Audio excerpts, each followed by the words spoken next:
যেই সন্তান পিতামাতার মৃত্যুর পরে দোয়া করে না, সেই সন্তান পিতামাতার হক 100% আদায় করতে পারে না। কিয়ামতের ময়দানে আল্লাহ তাকে নাফরমান সন্তান হিসেবে পরিগণিত করবে। আর আল্লাহর কসম করে বলি, মাহফিল সাক্ষী, যদি আল্লাহ কিয়ামতের ময়দানে নাফরমান সন্তান হিসেবে আল্লাহ লিখেই দেয়, তো কাবা শরীফের গিলাফ দিয়েও কবরে দিলে কাজ হবে না।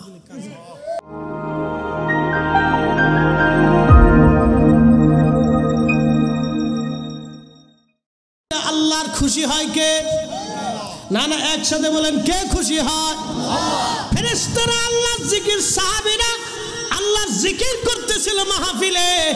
আমার আল্লাহ तमाम ফেরেশতাদেরকে নিয়ে অহংকার করে, ফেরেশতারা তোমরা বলছিলে আমারে বান্দারা বলে মারামারি করবে, খুন খারাপি করবে, কাটাকাটি করবে।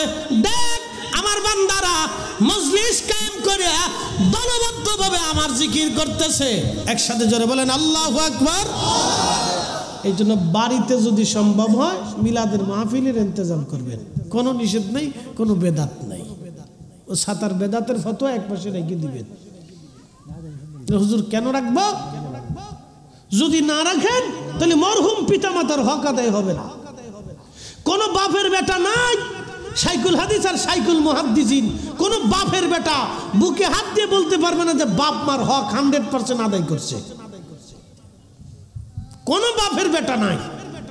সাহাবী বলেন, ইয়া রাসূলুল্লাহ, আমরা তো পরিপূর্ণ বাবা মার খেদমত আদায় করতে পারি না, তো আমাদের উপায় কি হবে? নবীজি বললেন, সাহাবীরা চিন্তা করিও না, আল্লাহ রুখসত রেখে দিছে। বলে হুজুর রুখসত কি?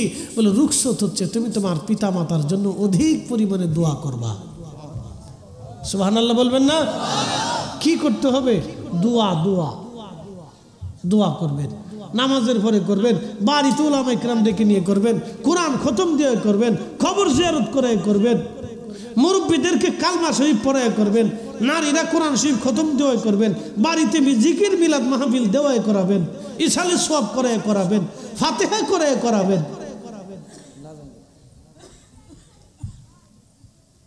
এগুলি করাবেন, তা না হলে বাবা মার হক আদায় হবে না।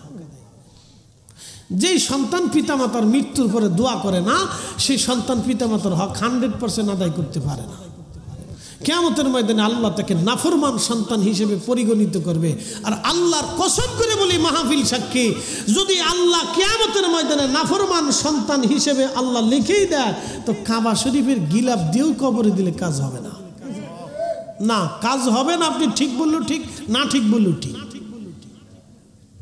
কাবা শরীফের গিলাফ দিয়েও যদি আপনাকে কবর দেওয়া হয় তো বেহেশত হবে না, বলে দিলাম। কথা ক্লিয়ার?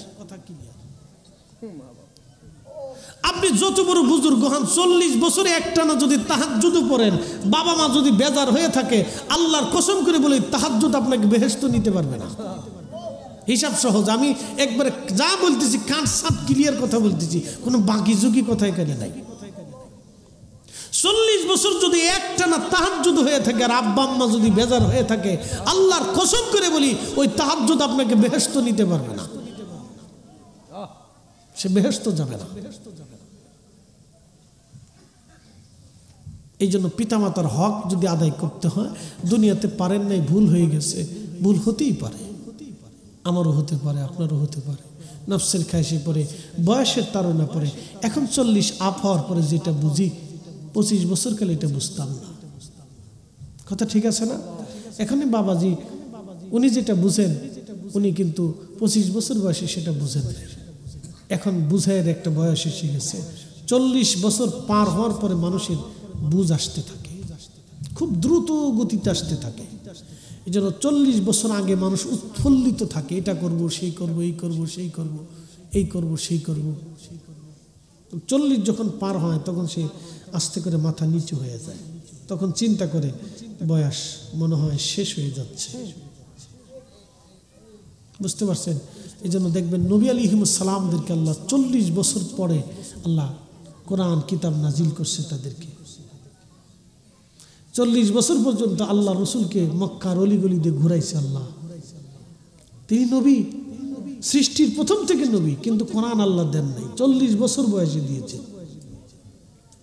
এই জন্য অল্প বয়সের পীর, অল্প বয়সের দাড়ি আর নদীর পাড়ের বাড়ি, আর অল্প বয়সের পীর একই কোয়ালিটি। হিসাব কিতাব করে মুরিদ টুরিদ হইেন, যা বললাম ক্লিয়ার কাট কথা। তো খুব মনোযোগ দিবেন। 40 বছর বয়সে আল্লাহ রাব্বুল আলামিন বান্দার পরিপূর্ণতার হিসাব আসে।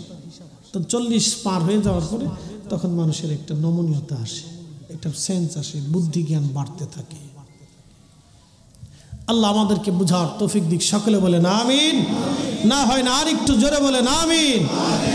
আবার বলতেছি, আবারও বলতেছি, পিতামাতার খেদমত যদি আদায় না হয়, কাবা শরীফের গিলাপ দিয়েও কবরে দিলেও কাজ হবে না। প্রশ্ন করবেন ফরিদে হুজুর, আব্বা আম্মা কবরে গেছে, রাস্তা কি আছে? হ্যাঁ আছে। মার কবরের পাশে দাঁড়ায় যান, বেশি বেশি দোয়াতে হাত বাড়ায় দেন। রাব্বি রাহমহুমা কামা রাব্বায়ানি সাগীরা, রাব্বি রাহমহুমা কামা রাব্বায়ানি সাগীরা।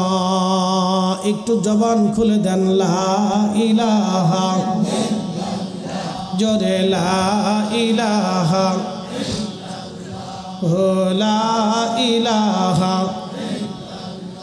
ও লা ইলাহা। জবান খুলে আল্লাহ আল্লাহ আল্লাহ।